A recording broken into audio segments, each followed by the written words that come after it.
Thank you very much.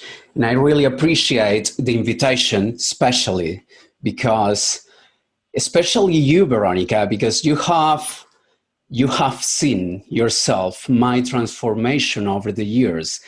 And my transformation was thanks to losing hope at a very specific moment.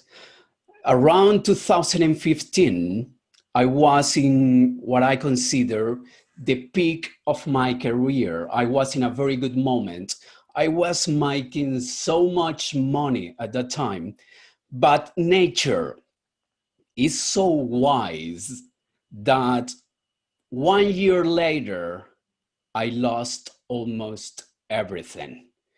And when we lose everything, we think or we feel we also lost hope. What kept me going at that time was to embrace everything that was happening to me as a very fortunate lesson from nature, from life, from the universe. Because the year I felt like the king of the world, actually I became very cocky. I became very arrogant. I felt, I mistakenly felt that I was one of the best marketers in the world until I faced failure in a big, huge time. That lesson taught me that my focus shouldn't be on myself, on my capabilities, on my achievements. My focus must be on what I was making other people feel, think, and do. And I remember this phrase, I cannot remember who said it, but this phrase that said, a person is asked to become of himself what he is supposed to become to fulfill his destiny. And at that moment, I didn't feel like it, but now I am very thankful because I am now today who I am, because life asked me to make of myself what I had to become to fulfill my destiny. Nowadays, I consider that I am very different from that young man, immature, arrogant, absolutely zero empathy that I had at that moment, not because I didn't have it in my heart, but because I was blindfolded. I had these blinders, and all I wanted was success. And in that pursuit, we lose sight of the road.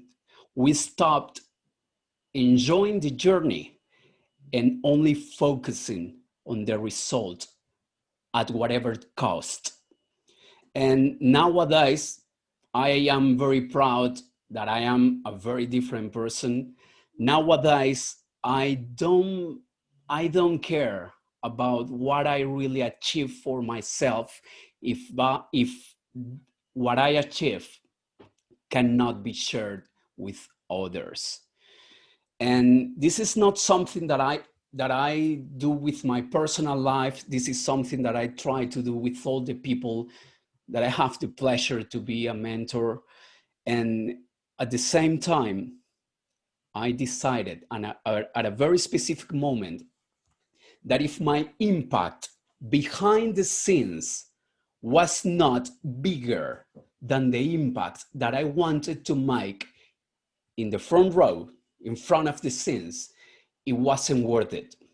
So, and Veronica knows this, I am a very logical, very analytical, very skeptical person in every sense of the way. But it was only when I started getting really in touch with what I am, not what I do, not what I wanted to be, but who I really am.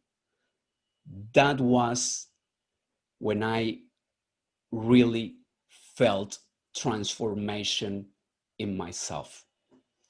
And I always say this, it is impossible to have a very significant transformation without some suffering.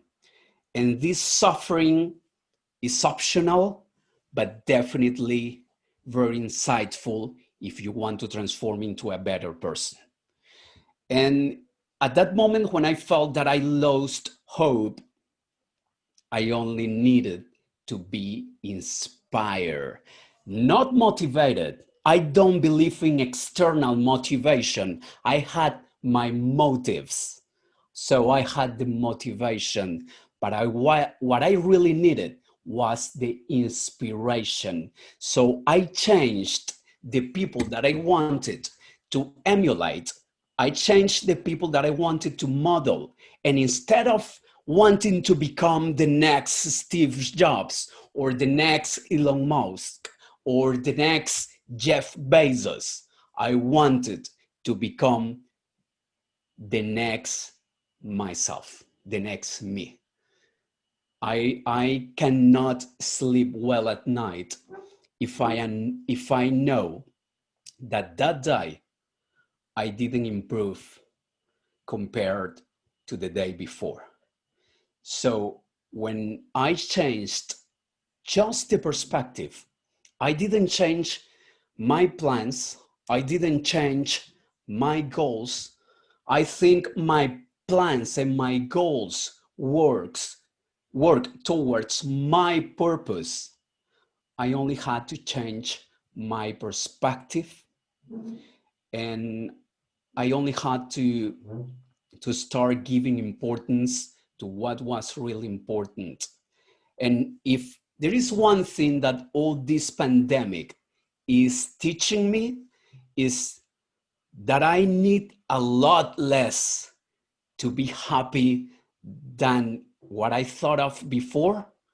I only need to be with the people I love, with food on the table, with a roof over my head, and yes, with a couple of gadgets connected to the internet, I must confess. But that's the only thing that I really need to be happy. And I am really happy that the universe, that life, that nature made me suffer to help me become what I am today.